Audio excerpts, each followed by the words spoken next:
So, for today's video, magpapakulo tayo ng ating mga cooling drink. Merong honey date, red dates, trilongan, wolfberry, at saka ewan ko kung anong tawag nito.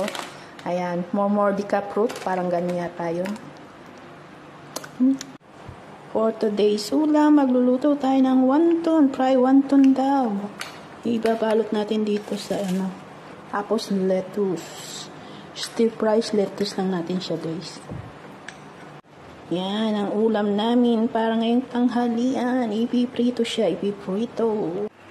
So, ayan guys, lalagyan natin siya ng rock sugar, yung ating pinakuluan. Cooling drink. Ayan. Tapos guys, lalagyan natin yung red dates.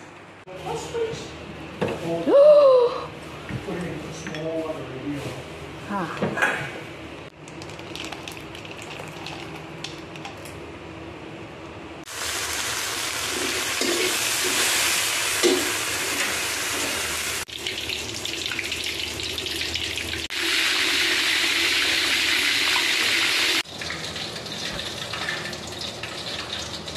So, ayan guys, kain na na.